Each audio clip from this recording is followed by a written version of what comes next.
Extreme events can destroy lives, disrupt economies, and have devastating consequences to the insurance sector. Increasingly, governments have been called upon to provide a safety net for citizens. We spoke with Howard Kunreuther about the role of public-private partnerships in managing risks to extreme events during the Global Insurance Forum.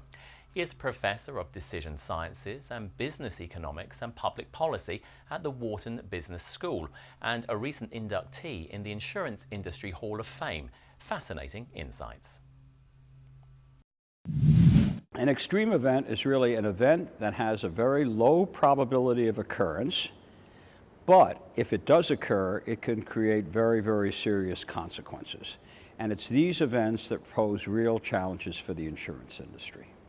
Well, I'll give you three examples, and they are examples that I used as a part of the presentation that I just made. And they are flood insurance, the flood risk, earthquake risk, and terrorism risk. All three would be put in the category of low probability, high consequence events or extreme events, and that's fortunate they don't occur every day. It depends very much on what area of the country one is talking about and also what risk one is talking about. Let me talk about the flood insurance risk. People who have had a flood recently will tend to buy insurance, but it took the flood to get them to buy it. Hurricane Sandy is a good example. Before Hurricane Sandy, 80% of the people did not have flood insurance. A large number of these people now have purchased coverage or are considering purchasing coverage because they may have had a loss and they weren't protected, but it took the disaster to happen. With respect to terrorism, that's an interesting case where everyone was covered for terrorism. All commercial firms were covered prior to 9/11. They weren't charged anything for it by the insurance industry. It wasn't excluded from the coverage. It was just as a part of the package. After 9/11, the insurance industry had decided, because of the nature of the losses and focusing on those losses, not to offer that coverage. A few people did and made a fair amount of money when they offered it. But we then had the Terrorism Risk Insurance Act that got passed, where the federal government actually came in and provided a backstop if the losses were going to be sufficiently large. But in the process, the insurers were forced to offer coverage to any firm that wanted it as a condition for being protected for the large loss. And now terrorism is widely marketed and insurers are comfortable because their large-scale risks are protected against. Well, I think one of the obstacles is to really get some understanding of what an insurable risk is. And I think that one of the real challenges, and that happens certainly with TRIA, the Terrorism Risk Insurance Act, it almost didn't get renewed in 2014 because there was a feeling that the private sector could deal with this alone.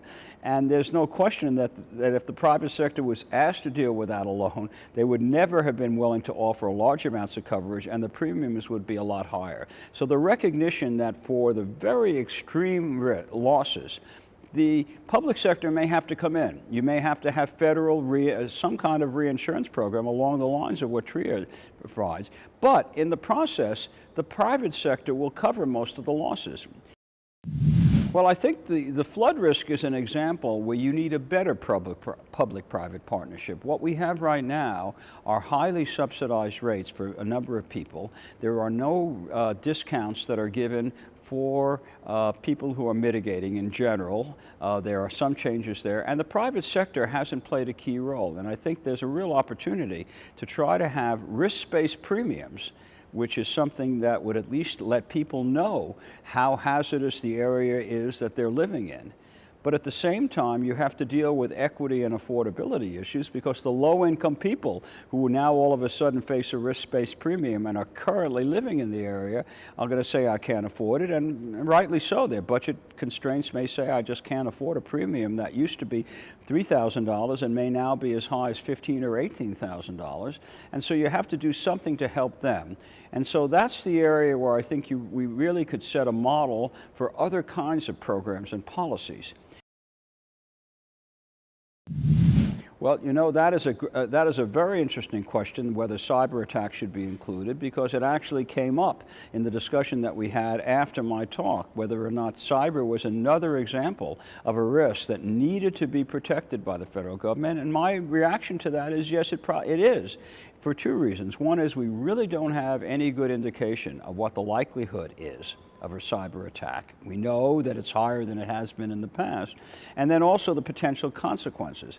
And one of the features of TRIA that I think would be very relevant for cyber would be not to have any premium for federal reinsurance, which is the way TRIA is designed, but to have a recoupment mechanism that if there is a large loss, then the private sector has to pay it back over a period of time.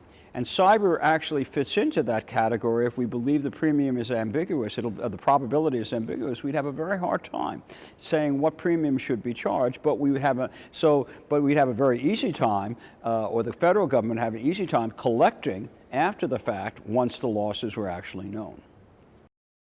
Well, the only other point that I would want to raise that I'd like to at least have considered is we have one proposal that comes out in terms of the private sector moving in a direction to deal with these risks is to have multi-year insurance rather than a single-year policy on property.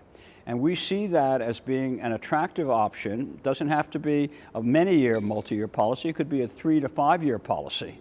But in the process of doing that, you could also have a loan tied to the property and to the policy, a home improvement loan, so you could encourage mitigation. And people would know the premiums were going to be stable over a period of time. Their policy wouldn't be canceled. The insurance industry would have a much lower marketing cost as a result of that.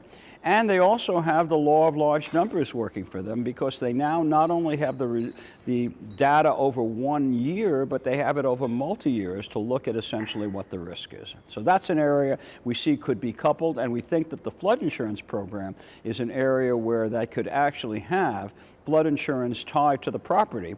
And certainly if the program continued as a national program, there'd only be one insurer, so it would be very easy, a lot easier to tie it to the property than it would be for the private sector to do that right now.